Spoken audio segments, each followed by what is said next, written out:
That's Dwayne Wade, and guys, he's talking about his game. This year he's averaging 15 points on 43% field goal shooting. He talked about, he was in that period where the game had transitioned. He came in where the two guard might have been the most athletic position in the game, where you had to attack, you had to have a mid-range game.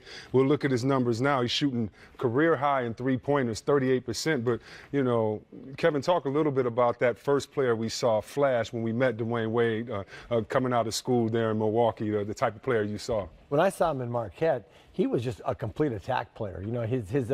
His mid-range game was okay, but he shot floaters. He made really tough shots. I thought, man, this guy's got good hands, because he would go in there and shoot floaters and tough jump hooks, but he could post up. In college, he went to work on that post.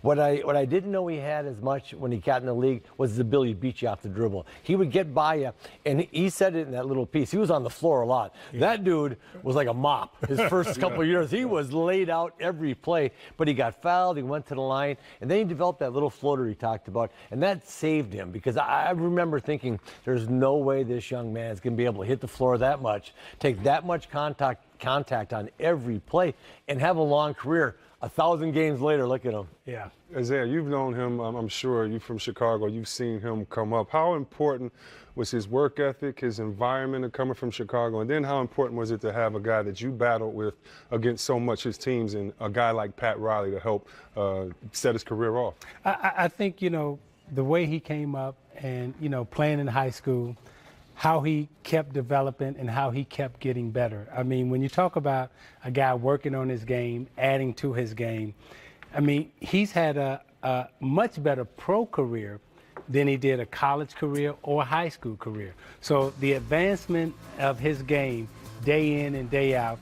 And then when you hear him talk about the knowledge that he was able to acquire in the mid-post. I mean, he talks about the mid-post now like it's a science in terms of his observation, in terms of his feel for the body, in terms of who he learned from, playing against Kobe. I mean, so you can tell that, not only was he a great player, but he also was a student of the game. And being the student of the game, what I see in Dwayne Wade in this generation, he and LeBron James, by far, have been the leaders of this generation in terms of their work ethic, in terms of the way they've handled themselves off the court, in terms of the way they've established a new kind of, a new mentality, like, okay, we're going to take care of our body. We're gonna play, 10, 15 years, and we're going to play it at a high pace. Remember, when he came into the league was about guys partying all night long, hanging out, He and LeBron James, they changed the total outlook of what a professional athlete in the NBA is supposed to be. And they've set the bar really, really high for others to come up and follow. And this next generation is following their lead. Everybody's eating better. Yeah. Everybody's in good shape. Trainer. They got trainers. They're taking care of their body. They're spending money on their body. I mean, this comes from the LeBron James, Dwayne Wade era. Yeah, when we talk about LeBron, when we talk about Dwayne Wade, rather, I think most people don't give him enough credit on the defensive end. He's only 35 blocks short of being the all-time leader in shot blocks for a two-guard. Michael Jordan is ahead of Dwayne Wade, but you may not think of him as a shot blocker, but I always has, because against my teams, it seems like he's always blocked the shots or help defense on the big fella and coming over. And, Isiah, you mentioned it, and I want you to continue a little bit.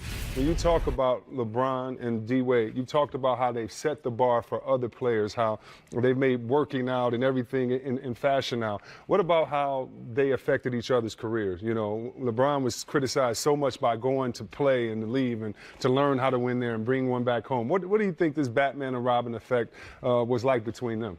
Their friendship has definitely increased LeBron's longevity and understanding of the game. Wow. D. Wade in the Miami Heat basically taught LeBron James how to win championships. He was good enough to get to the championship, but in terms of training, in terms of being a teammate, in terms of understanding what it's like to be a teammate, to have a serious brotherhood with your teammate, the leadership of Dwayne Wade has been extremely impactful on LeBron James's career. And he wasn't maybe as blessed as you were or lucky enough to have a relationship with the Celtics where you could go in to their locker room after they won a championship, and you always talk about how important it was for you to learn from your friend or the enemy how to win from Magic, from these guys. And Kevin McHale, continue to talk. When they won I think they won in '84, I was in their locker room where they was celebrating, pouring the champagne, and I was looking, and I was taking notes, and they were good mentors to me. And you were able to have that through competition, but you're saying Dwayne Wade was, or LeBron rather, was able to go to his boy and say, as a teammate, let's do this together. And again, that Pat Riley, that Lakers, all of that together to me was just the perfect storm for a guy like this. And you've been in a storied organization. Isiah had to kind of add that history. You added that history on to great legacy. And if you could speak to a little bit about the legacy of a Pat Riley, of a teammate like a LeBron, of a teammate like a D Wade, and learning how to win the right way. Yeah, no question. When I got to Boston, Red Auerbach never talked about it. He talked about championships. I mean, Red was just so, this is what we do. This is how we win. He had such big, like everybody else was talking about playing well. He was talking about championships. He had a whole different level that he was thinking at.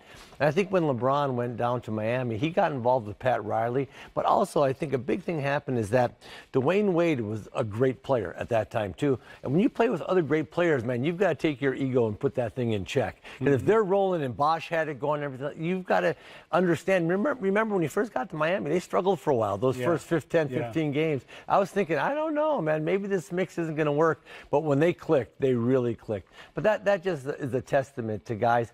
I don't think really talented guys with low basketball IQs can play together, because I think that what happens is that all their talent just fights each other. That's a great Those point. guys have high IQs, and so they understand. I've always said 5 high IQ players can play any style you want, slow, fast. It doesn't matter. And those guys have really high basketball IQ, so they were able to play off each other.